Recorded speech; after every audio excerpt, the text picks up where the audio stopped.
Hello दोस्तों, तो आज की इस वीडियो में मैं आप लोगों के लिए सोल लाइन 2 के 2 एपिसोड्स को एक्सप्लेन करने वाला हूँ। तो जैसा कि अब तक की कहानी में हम लोगों ने देख लिया कि यह अंडरग्राउंड सोल गाइडेंस कंपटीशन का फाइनल चल रहा है, जो कि 3 अंडरग्राउंड फोर्सेस के दरमियान हो रहा था। इनमें से पहले का नाम ओंडो चैम्बर ऑफ कॉमर्स है, दूसरे का नाम कॉमन अलायंस और तीसरा है जिशु अलायंस, जिसे रिप्रेजेंट करने के लिए केटा और यूहो भी बेस बदल कर इस कॉम्पिटिशन के फाइनल में हिस्सा लेने के लिए आए हुए थे। लेकिन यूहो का सिर्फ ये प्लान नहीं था, वो जानता था कि शेक एकेडमी, प्रिंसेस जिया और प्रिंसेस वीना तीनों की आर्मी क्राउन प्रिंस को मारने के लिए उन पर हमला करने वाली है, जिस हमले में सारे के सारे इवल सोल मास्टर और क्राउन प्रिंस की आर्मी भी बिजी होगी। और यही सबसे बेहतरीन मौका है उनकी रिसोर्सेज यानी कि रेयर मेटल को चुराने का, जिन मेटल्स का इस्तेमाल करते हुए फ्यूचर में टंगस्टन और भी ज्यादा ताकतवर हो जाएगा। लेकिन फिलहाल यूहो अपनी जगह को छोड़कर भी नहीं जा सकता, इसलिए वो अपने स्पिरिचुअल क्लोन को खुद के दोस्तों के साथ भेज देता है, जो कि आखिरकार रेयर मेटल के गोदाम में पहुंच गए थे। अब आगे तो नेक्स्ट एपिसोड की शुरुआत यहाँ बिल्कुल उसी सीन से शुरू होती है, जहाँ यूहो अपने दोस्तों के साथ मिलकर वेयर हाउस के अंदर इंटर हो चुका था। और यहाँ इन्हें अपने सामने कई सारे प्रीशियस रेयर मेटल देखने को मिलते हैं, जिनका इस्तेमाल करते हुए ये लोग लेवल 9 तक के सोल गाइडेंस वेपन को बना सकते थे। ये देखकर यूहो और उसके दोस्त काफी ज्यादा खुश हो गए। यूहो यहाँ पर ज्यादा टाइम ना जाया करते हुए अपने दोस्तों से कहते हैं कि जितना ज्यादा रेयर मेटल हो सके उतना अपने स्टोरी रिंग में स्टोर करना शुरू कर दो। जो सुनकर मिस वांग काइनीर, मिस टांगुटोंग और ज़्याओ बिल्कुल ऐसे ही करते हैं। लेकिन यहाँ पर 3 क्रिस्टल थे जिन्हें ये लोग उठा नहीं पा रहे। इसी के बारे में टांगुटोंग फौरन से आकर यूहो से डिस्कस करती है। यूहो ये सब सुनने के बाद अपने स्पिरिचुअल आई और सोल डायरेक्शन टेक्निक को एक्टिवेट कर देता है, जिसके साथ ही साथ वो वांग काइनीर, मिस टांगुटोंग और ज़्याओ से कहने लगा कि वो तीनों उन क्रिस्टल्स के पास वापस चली जाए, क्योंकि असल में ये तीनों क्रिस्टल एक दूसरे के साथ लिंक थे। इस बार यूहो के कहने पर जैसे इन तीनों ने मिलकर एक साथ उन क्रिस्टल को घुमाया तो वो आजाद हो जाते हैं। ये क्रिस्टल्स काफी ज्यादा कीमती थे, लेकिन इसके साथ ही साथ दूसरी तरफ यूहो को एहसास हो गया था जब उसने अपनी स्पिरिट आइज का इस्तेमाल किया तो उसे मालूम हुआ कि यहाँ पर एक और सीक्रेट दरवाजा था,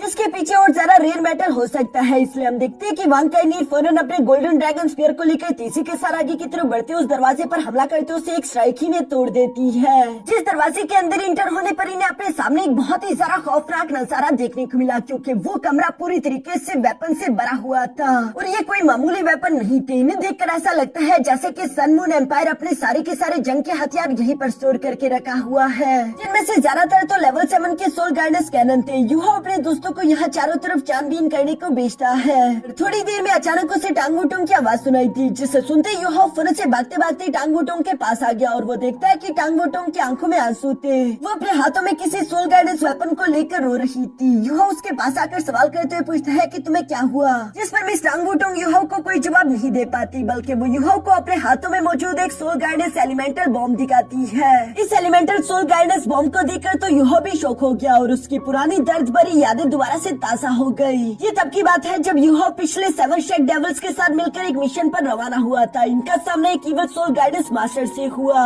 जिसने इन्हीं एलिमेंटल सोल गाइडेंस बॉम्ब का इस्तेमाल करते हुए यूहो के दोस्तों को काफी बुरी तरीके से इंजर्ड कर दिया था और कुछ दोस्त तो यूहो की जान से भी मारे गए। यूहो तब के टाइम तो काफी सारा गमजदा था, लेकिन इस टाइम वो गुस्सा होते हुए कहता है तो इसका मतलब ये बॉम्ब उस इवल सोल गाइडेंस मास्टर को सन मून एम्पायर नहीं दिए थे। मगर सिर्फ परेशानी की बात ये नहीं थी, क्योंकि ज़्याओ देखती है कि वहाँ पर और भी कई तरह के इस तरह के बॉम्ब्स मौजूद थे। और सिर्फ यही नहीं बल्कि वहाँ पर और भी कई सारे बायो वेपन्स हैं, जिन्हें बनाना पूरी तरीके से इलीगल था। कोई भी कंट्री इस तरह के बॉम्ब्स को अलाउ नहीं करती। सन मून एम्पायर ने अपनी हदें पार कर दी है, वो किसी भी हाल में इस कॉन्टिनेंट पर राज करना चाहती है। ये सब देखकर यूहो को बहुत ही गुस्सा आ रहा था और वो गुस्सा होते हुए कहता है कि अगर उन्हें जंग चाहिए तो ठीक है, मैं उन्हें जंग दूंगा। इसी के बाद सीन शिफ्ट होकर दूसरी तरफ क्राउन प्रिंस के पैलेस पर आ जाता है, जहाँ पर हम देखते हैं कि अभी भी मास्टर डीबूसी, मास्टर जुआन और ब्लैक ड्रैगन आपस में फाइट कर रहे थे। जो जंग बहुत ही ज्यादा खतरनाक दिखाई दे रही थी। ब्लैक ड्रैगन अकेले उन दोनों का मुकाबला कर रहा था। मास्टर डीबूसी ब्लैक ड्रैगन से कहता है कि बेशक तुम एक लेवल 9 के डोलू सोल मास्टर हो,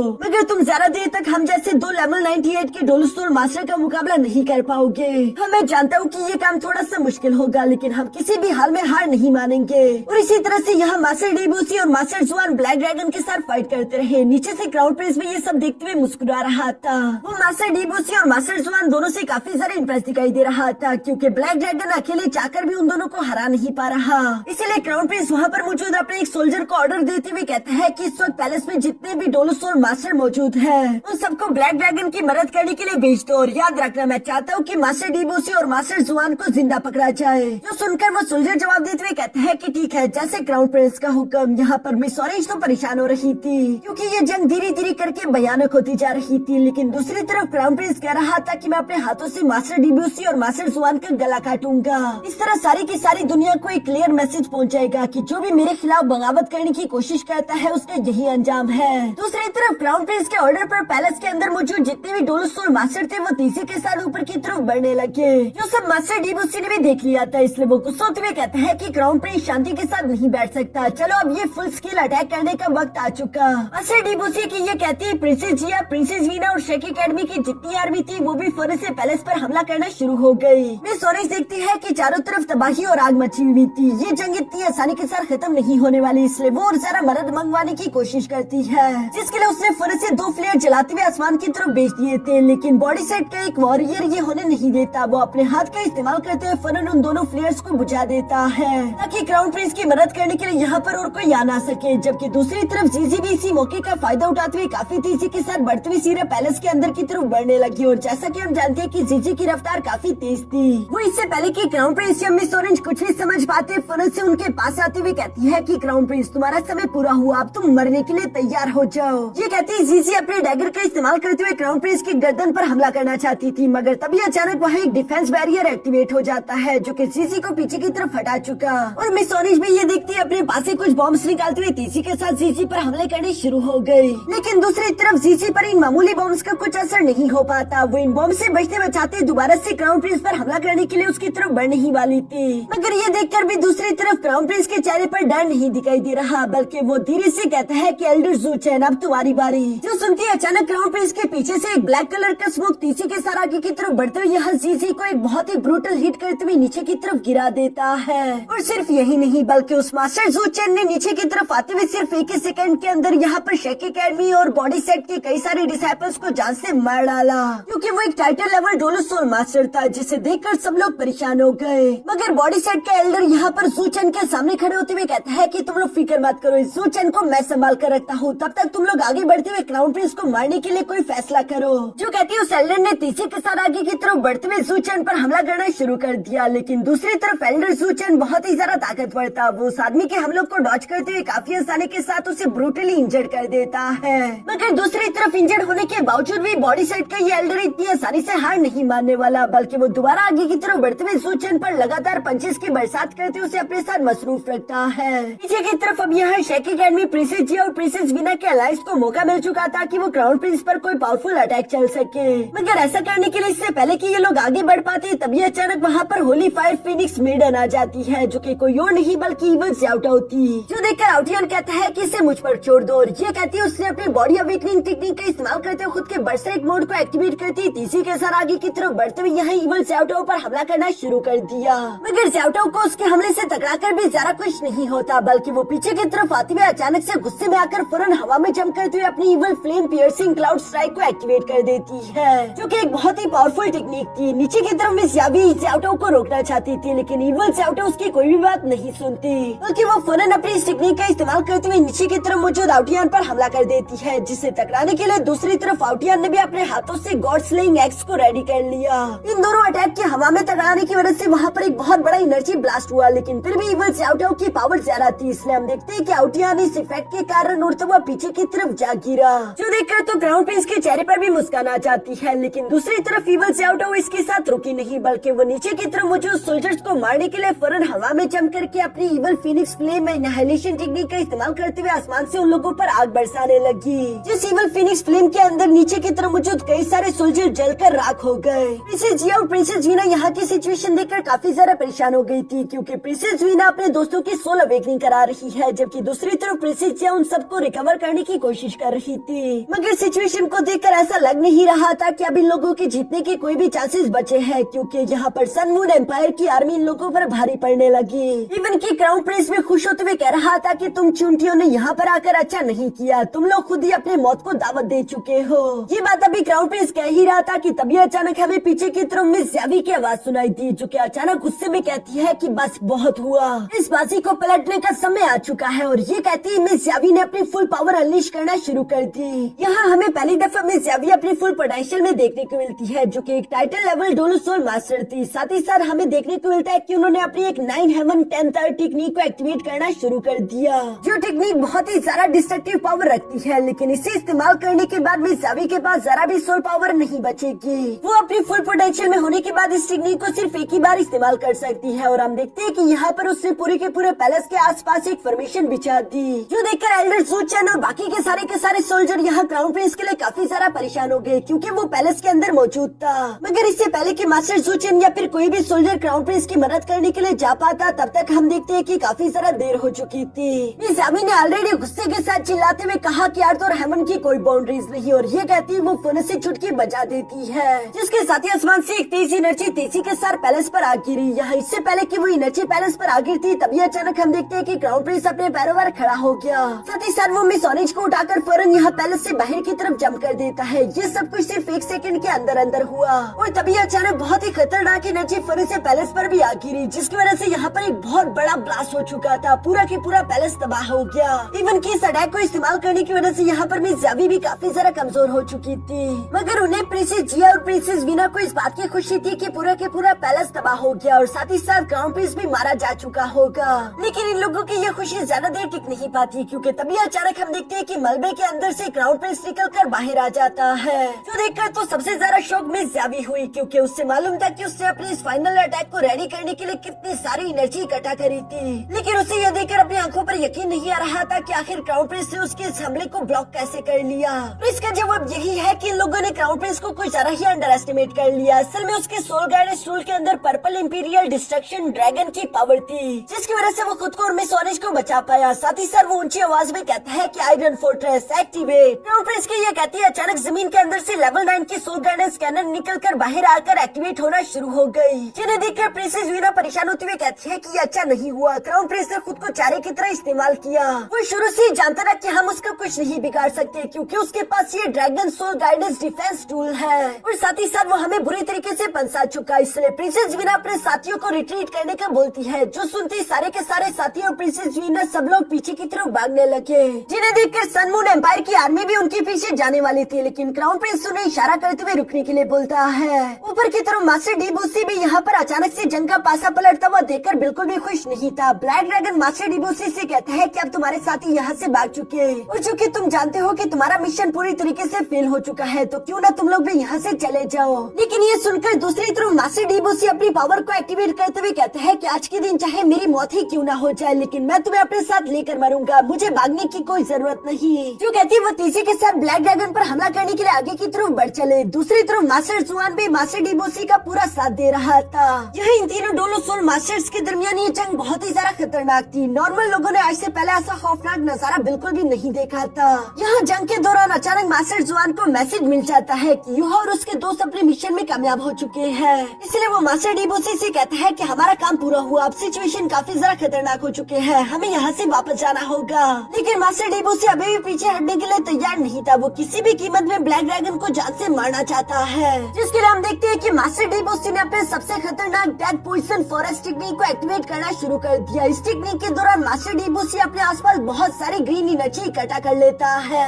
ये पॉइजन डेथ फॉरेस्ट अटैक काफी ज्यादा डेंजरस दिखाई दे रहा था, इसलिए ब्लैक ड्रैगन भी अपने साथियों को पीछे हटने के लिए बोलता है, जबकि वो खुद इस अटैक से टकराने के लिए तैयार हो गया। तभी अचानक हम देखते हैं कि मास्टर डी बूसी उस ग्रीन एनर्जी ऑर्ब को तेजी के साथ ब्लैक ड्रैगन की तरफ भेज चुका, जिस अटैक को कैंसिल करने के लिए दूसरी तरफ हम देखते हैं कि ब्लैक ड्रैगन भी अपने स्पिरिचुअल ड्रैगन को तेजी के साथ उस ग्रीन ऑर्ब के आसपास भेजते हुए उसे आसमान की ऊंचाइयों में लेकर जाना शुरू कर देता है, क्योंकि ब्लैक ड्रैगन जानता था कि इस अटैक का ब्लास्ट इफेक्ट बहुत ही खतरनाक होगा। और बिल्कुल ये बात सच थी। आसमान में बहुत बड़ा एनर्जी ब्लास्ट हुआ, जो कि दूर होने के बावजूद भी उसके वेव इन सब लोगों को पीछे की तरफ थोड़ा सा धकेल देते हैं। मगर असली खेल तो अब शुरू होने वाला था। हम देखते हैं कि मास्टर डी बूसी का वो पॉइजन अटैक कई सारे छोटे छोटे ड्रॉप्स में बदल चुका और साथ ही वो पॉइजन अब तेजी के साथ आसमान से नीचे की तरफ गिरने लगा है। ऐसा लग रहा था जैसे कि आसमान से पॉइजन की बारिश हो रही हो और इसी वजह से नीचे की तरफ मौजूद सन मून एम्पायर के कई सारे सोल्जर इस पॉइजन की वजह से मारे गए, जो कि अच्छा मौका था शेक एकेडमी, प्रिंसेस जिया और प्रिंसेस वीना के लोगों के लिए यहाँ से रिट्रीट करने का। क्राउन प्रिंस भी उन सब लोगों को अपनी आंखों के सामने भागते हुए देख रहा था। तभी अचानक वहाँ पर होली स्पिरिट चर्च का लीडर जोंगली भी आ जाता है, जो कि क्राउन प्रिंस से सवाल करते हुए पूछ रहा था कि क्या मैं उन लोगों के पीछे जाते हुए उन्हें खत्म कर दूं, जिस पर क्राउन प्रिंस जवाब देते हुए कहता है कि नहीं, इसकी कोई जरूरत नहीं। जैसा हमने प्लान किया था बिल्कुल हम वैसा ही चलेंगे। मैं चाहता हूँ कि ये लोग ईस्ट, नॉर्थ और साउथ वाली साइड से निकल कर ना जा पाए,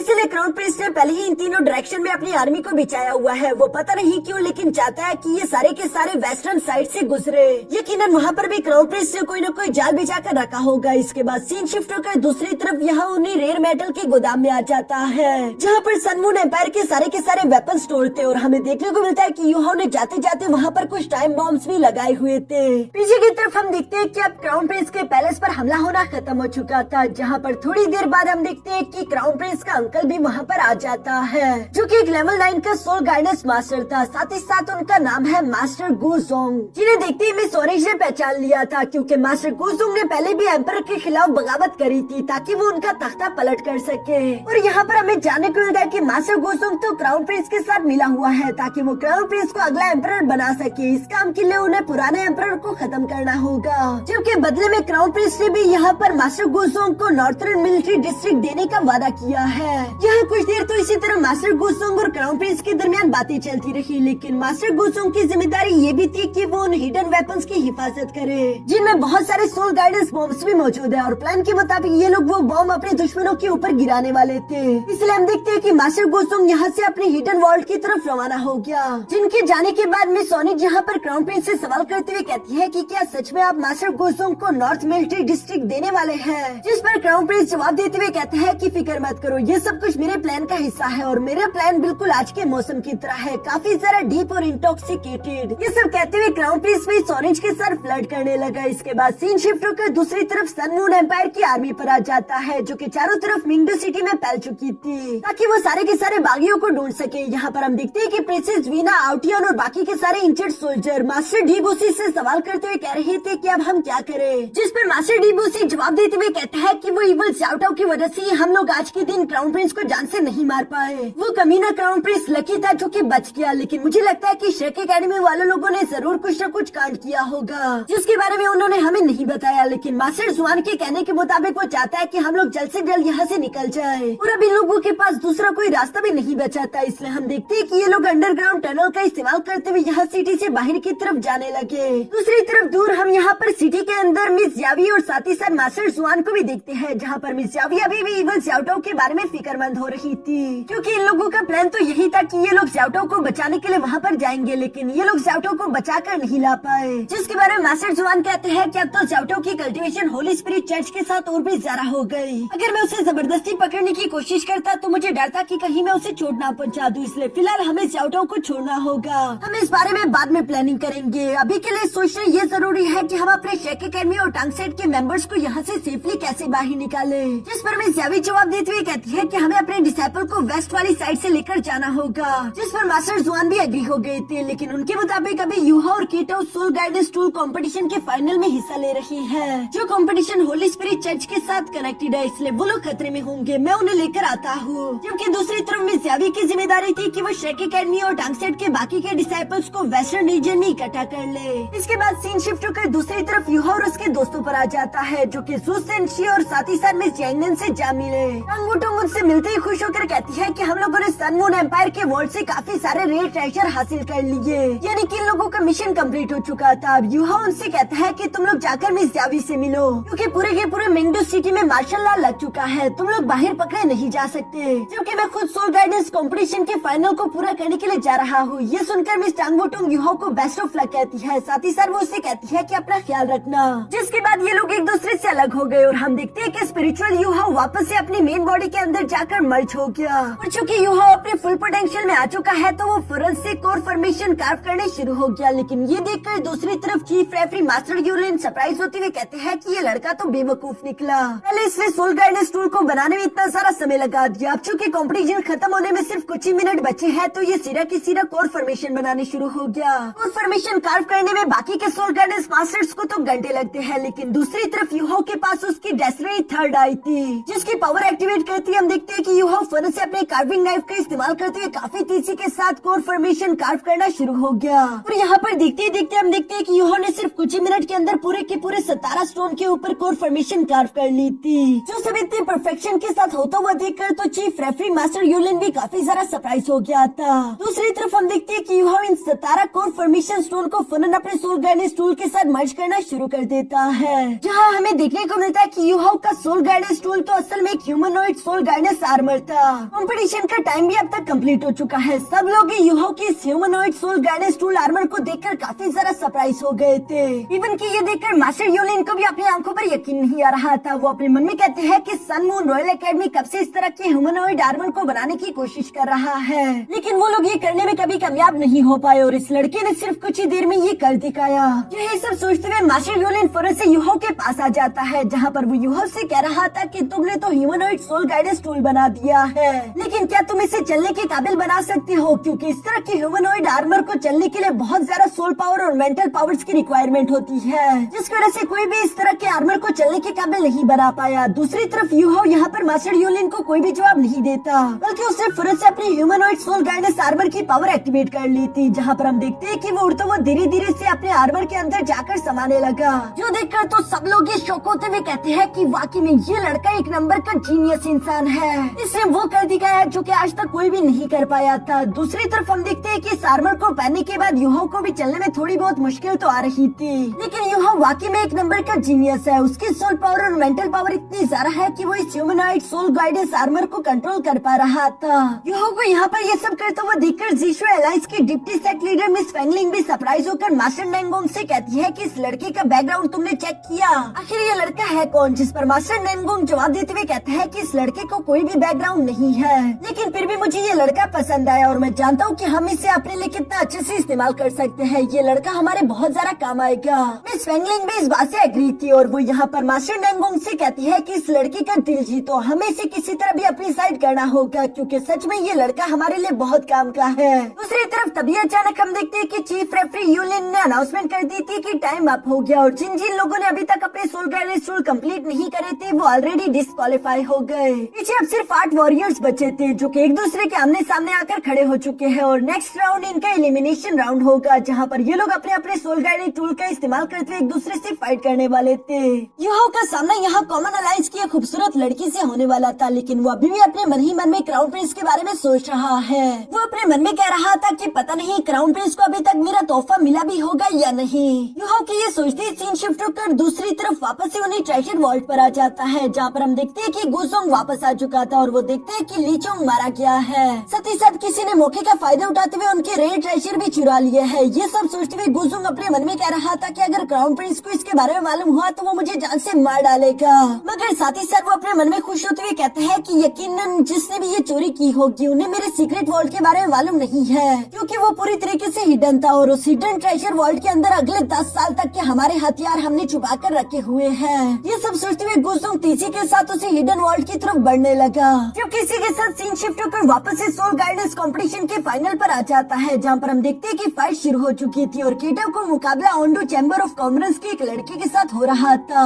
इस फाइट के अंदर हम देखते हैं कि केटो का सोल गाइडेंस कैनन काफी ज्यादा पावरफुल था, जो कि उस लड़की को एक ही एरिया अटैक में हरा देता है। दूसरी फाइट यहाँ पर यूहो और कॉमन अलायंस की एक लड़की की थी, जिसके लिए हम देखते हैं कि ये दोनों ही मैदान में आ चुके थे, लेकिन यूहो नया नया अपने इस आर्मर को इस्तेमाल कर रहा था, इसलिए उसे चलने में काफी ज्यादा मुश्किल आ रही थी। जो सब देखकर कॉमन अलायंस के लोग तो यूहो पर हंस रहे थे। इवन की कॉमन अलायंस की वो खूबसूरत लड़की भी यहाँ पर यूहो से कहती है कि मुझे माफ कर देना, लेकिन मैं तुम पर आज के दिन कोई भी रहम नहीं दिखा सकती। जो कहती है उस लड़की ने फौरन से अपने दोनों डैगर्स को लेकर तेजी के साथ आगे की तरफ बढ़ते हुए यूहो पर हमले करना शुरू कर दिए और वो यहाँ अपनी पूरी कोशिश कर रही थी कि वो यूहो को नीचे गिराकर उसे जान से मार डाले। दूसरी तरफ यूहो कैसे तैसे उसके हमलों से खुद को बचा रहा था। साथ ही साथ हम देखते हैं कि यूहो का ये आर्मर बहुत ही ज्यादा स्ट्रॉन्ग है, जहाँ वो सिर्फ एक ही पंच का इस्तेमाल करते उस लड़की को खुद से दूर कर चुका, लेकिन अभी भी यूहो को स्टेबली खड़े होने में थोड़ी सी डिफिकल्टी आ रही थी। जो देखकर वो लड़की गुस्सा होते हुए यूहो से कहती है कि आखिर तुम ये क्या कर रही हो, क्या तुम मेरा मजाक बनाना चाहते हो? यूहो उस लड़की की बातें सुन रहा था और अचानक ही उसके चेस्ट पर चमकती हुई रोशनी ग्रीन हो गई, जिसे देखते ही यूहो मुस्कुरा कर कहता है कि मुझे माफ कर देना, अपनी ह्यूमनॉइड सोल गाइडेंस आर्मर को कंट्रोल करने और इसे समझने में मुझे थोड़ा सा टाइम लग गया, लेकिन अब मैं तुम्हें और जरा इंतजार नहीं कराऊंगा। ये कहते ही यूहो फाइट के लिए पूरी तरीके से तैयार हो जाता है। जो सब कहते हैं हम देखते हैं कि यूहो ने अचानक से वहाँ पर अपने वर्ल्ड डोमिनेटिंग पंच का इस्तेमाल करते हुए फौरन उस लड़की पर हमला कर दिया। जो टेक्निक तो पहले से काफी ज्यादा पावरफुल थी, लेकिन इस आर्मर ने उसकी ताकत को और भी ज्यादा इंक्रीज कर दिया और यहाँ इसी की अटैक की वजह से लड़की हार कर नीचे की तरफ गिर जाती है। यूहो को यहाँ पर जीतता हुआ देखकर सब लोग ये सरप्राइज हो गए थे। साथ ही साथ वो लोग उसकी ह्यूमनॉइड सोल गाइडेंस आर्मर की तारीफ करते हुए कहते हैं कि ये आर्मर तो वाकई में काफी स्ट्रॉन्ग है। इवन की चीफ रेफरी यूलिंग अपने मन में कह रहा था कि ये लड़का वाकई में कोई सिंपल नहीं, क्राउन प्रिंस ने बिल्कुल सच कहा था। इसके बाद तीसरी फाइट यहाँ पर कॉमन अलायंस की एक लड़की और दूसरी तरफ ओंडो चैम्बर ऑफ कॉमर्स के एक लड़के के दरमियान होती है, जहाँ हमें जानने को मिलता है कि कॉमन अलायंस की ये लड़की जिसका नाम मिस यी गुई है, ये काफी ज्यादा खतरनाक है। उसने सिर्फ एक ही अटैक के दौरान उस लड़के को हरा दिया था। जबकि चौथी फाइट जीशु अलायंस के हुआंग सेंग के दरमियान और कॉमन अलायंस की एक लड़की के दरमियान होती है और हम देखते हैं कि हुआंग सेंग ने इस फाइट के दौरान बहुत ही बेरहमी से उस लड़की का हाथ काट दिया, जिस वजह से वो भी इस चौथी फाइट को जीत जाता है। यहाँ पर अब जीशु अलायंस के 3 वॉरियर जीत चुके थे, जबकि दूसरी तरफ कॉमन अलायंस की सिर्फ एक लड़की यी गुई आगे जा पाई। इसी वजह से जीशु अलायंस के लोग तो काफी ज्यादा खुश दिखाई दे रहे थे। और यहाँ पर अब सेमीफाइनल एलिमिनेशन राउंड इन चारों के दरमियान होगा, जहाँ लॉटरी के हिसाब से सेमीफाइनल में युहाओ का मुकाबला केटाओ के साथ रख दिया जाता है और दूसरी तरफ यी गुई का मुकाबला हुआंग सेंग के साथ। लेकिन चूंकि युहाओ और केटाओ दोनों आपस में दोस्त थे, तो इसलिए ये दोनों मैदान में आते ही फौरन केटाओ हाथ खड़ा करके कहता है कि मैं हार मानता हूँ, जो देखकर मास्टर नेंगोंग तो अपने मन में खुश होते हुए कहते हैं कि शाबाश, इसने बहुत अच्छा फैसला लिया। इसकी वजह से युहाओ की एनर्जी और सारा बचेगी और वो फाइनल में और ज्यादा अच्छे से लड़ पाएगा। यानी कि युहाओ तो डायरेक्टली फाइनल में पहुंच चुका था, जबकि दूसरा सेमीफाइनल यहाँ पर कॉमन अलायंस की मिस यी गुई और दूसरी तरफ जीशु अलायंस के हुआंग सेंग के दरमियान होने लगता है। जिस फाइट में हम देखते हैं कि हुआंग सेंग और मिस यी गुई दोनों ही एक दूसरे को मारना चाहते थे। यहाँ पर यी गुई अपनी तलवार का इस्तेमाल कर रही थी, जबकि दूसरी तरफ हुआंग सेंग अपने क्लॉक का इस्तेमाल कर रहा था। शुरू में तो हुआंग सेंग यी गुई पर भारी पड़ने लगा, जहाँ वो एक ही अटैक में उसकी तलवार को तोड़ देता है। देखकर ऐसा लग रहा था जैसे कि हुआंग सेंग इस फाइट को जीत जाएगा, लेकिन अचानक ही हुआंग सेंग की बॉडी पर गोल्डन कलर की एनर्जी चमकते उसे जला रही थी, जो देखकर तो सब लोग ही सरप्राइज हो गए, क्योंकि यहाँ पर हमें देखने को मिलता है कि मिस यी गुई ने अपने सेक्रेट एंजल वाली मार्शल सोल एक्टिवेट कर ली थी, जिसकी वजह से उसके विंग्स निकल आए थे। साथ ही साथ उसकी लाइट एनर्जी भी काफी ज्यादा इंक्रीज हो चुकी थी। यहाँ ये देखकर मास्टर नेंगोंग और मिस फैंगलिंग तो काफी ज्यादा परेशान हो जाते हैं, क्योंकि ये सेक्रेट एंजल वाली मार्शल सोल उनकी इवल सोल मास्टर की नेमेसिस है, यानी कि उनके लिए ये बहुत बड़ा खतरा था। यहाँ दूसरी तरफ युहाओ भी मिस यी गुई को देखते हुए अपने मन में कहता है कि सोल फाइटिंग कंपटीशन में भी वो एक सेक्रेट एंजल वाली मार्शल सोल की लड़की से मिला था, लेकिन मिस यी गुई की मार्शल सोल उस लड़की से ज्यादा खतरनाक है और ये बात बिल्कुल सही निकली। मिस यी गुई का ऑरा यहाँ पर इतना ज्यादा डेंजरस था कि हुआंग सेंग तो घबरा कर नीचे गिर गया और वो डरते हुए कह रहा था कि ये सेक्रेट एंजल है, अब मैं क्या करूँ। जबकि मिस यी गुई भी यहाँ हुआंग सेंग पर रहम नहीं दिखाती, बल्कि उसने फौरन अपनी 5th martial soul skill holy sword को एक्टिवेट कर लिया, जिसका इस्तेमाल करते हुए फौरन से हुआंग सेंग पर हमला कर देती है। और ये attack evil soul master skill इतना ज्यादा ब्रूटल था कि हुआंग सेंग तो यहीं पर जलकर राख हो गया।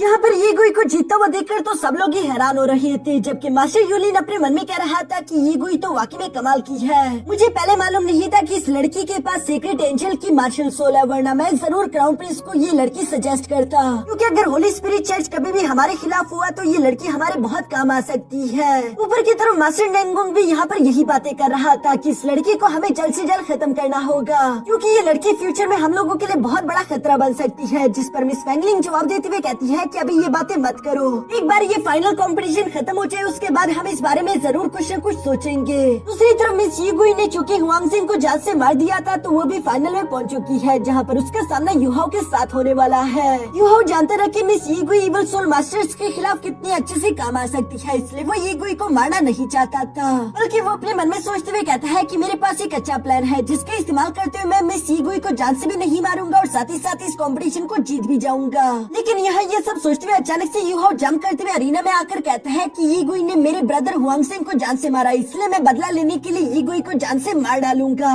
जो सुनकर तो मिस यी गुई को भी गुस्सा आ जाता है। वो युहाओ की तरफ देखते हुए कहती है कि तुम ईवल इंसान मेरी तलवार से नहीं बच पाओगे, मैं तुम्हें भी मारकर तुम्हारे भाई के पास पहुंचा दूंगी। जो सुनकर युहाओ मुस्कुराते हुए जवाब देकर कहता है कि अभी तुम्हें इतनी ताकत नहीं आई, लेकिन फिर भी तुम ये कोशिश करके देख लो। जो सुनती मिस यी गुई ने फौरन से आगे की तरफ बढ़ते हुए युहाओ पर हमला करना शुरू कर दिया, जहाँ दूसरी तरफ युहाओ भी उसके सोर्ड अटैक को ब्लॉक करने के लिए फौरन अपनी जजमेंट शील्ड एक्टिवेट कर लेता है, जो कि उसके आर्मर के अंदर पहले से इंस्टॉल थी। यहाँ युहाओ मिस यी गुई के हमले को ब्लॉक करने के साथ साथ धीरे से उससे कहता है कि इस वक्त यहाँ पर 5 टाइटल लेवल इवल डोलो सोल मास्टर मौजूद है, जिनके यहाँ पर होते हुए मैं तुम्हें जिंदा रहने नहीं दे सकता, लेकिन अगर हम दोनों मिलकर काम करें तो मैं तुम्हारी जान और खुद की जान दोनों बचा सकता हूँ। लेकिन दूसरी तरफ मिस यी गुई को तो युहाओ पर भरोसा नहीं था। वो लगातार युहाओ पर हमले करते हुए उससे कह रही थी कि तुम एक इवल सोल मास्टर हो, मैं तुम पर भरोसा कैसे करूँ, मैं जानती हूँ कि तुम यकीनन मुझे धोखा देना चाहते हो, इसलिए मैं तो तुम्हारी बातों में नहीं आने वाली। ये सब कहते हुए अचानक से वो पीछे की तरफ हट के दोबारा से अपने एंजल को वहाँ पर समन कर लेती है। जो देखकर दूसरी तरफ यूहो भी फौरन से अपनी गॉड इलेक्ट्रोलक्स की पावर एक्टिवेट करते हुए हवा में फ्लोट करके कहता है कि इसका मतलब कि हमारे बीच कोई डील नहीं हो सकती, फिर तो मुझे सरवाइव करने के लिए तुम्हें जान से मारना ही होगा।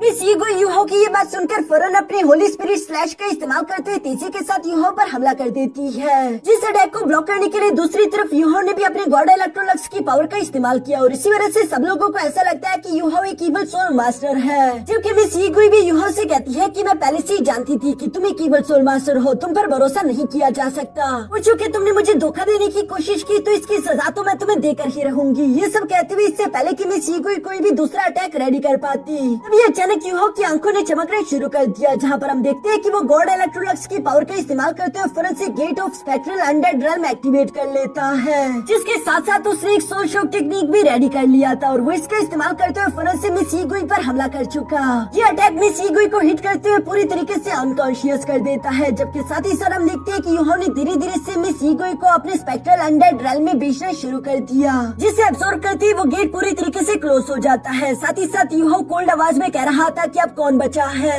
सब लोग यूहो की स्पेक्ट्रल अनडेड रेल्म की पावर देखकर काफी सारा खौफ में आ चुके थे, उन्हें यकीन नहीं आ रहा था कि इस लड़के ने ईगो को पूरी तरीके से अब्सॉर्ब कर लिया, उसकी तो लाश तक नहीं बची। साथ ही साथ हम देखते हैं कि तभी अचानक जीशु एलायंस के यहाँ पर कुछ ओल्ड एल्डर्स भी समन हो जाते हैं, जो कि यूहो को देखते हुए कह रहे थे कि ये लड़का वाकई में कमाल का है, हमारी होली स्पिरिट चर्च को इसी तरह किसी वॉरियर की तलाश थी, हम इस लड़के को अपना बना लेंगे। जबकि चीफ रेफरी मास्टर योलिंग भी यहाँ पर यूहो को देखते हुए अपने मन में कह रहे थे कि ये लड़का वाकई में इनक्रेडिबल है। अब मुझे समझ आया कि क्राउन प्रिंस इस लड़के को जान से क्यों मरवाना चाहते थे। अगर मुझे जरूरत पड़ी तो मैं sun moon divine god needle का इस्तेमाल करते हुए इस लड़के पर हमला करूंगा, लेकिन इसे मुझे किसी भी हाल में जान से मारना होगा, क्योंकि अगर आज के दिन मैंने इस लड़के को जान से नहीं मारा तो आने वाले दिनों में ये इस कॉन्टिनेंट के लिए एक बहुत बड़ा खतरा बन जाएगा। यहाँ मास्टर योलिंग ये सब अपने मन में कहते हुए साथ ही साथ यूहो को भी देख रहे थे, जो कि काफी कूल अंदाज में सब लोगों के सामने हवा में फ्लोट कर रहा था और साथ ही साथ वो इस कंपटीशन का विनर भी है। यहाँ पर मौजूद सब लोग यूहो और जीशु एलायंस को चीयर अप कर रहे थे, जिसके साथ ही हमारा ये एपिसोड यहीं पर खत्म हो गया।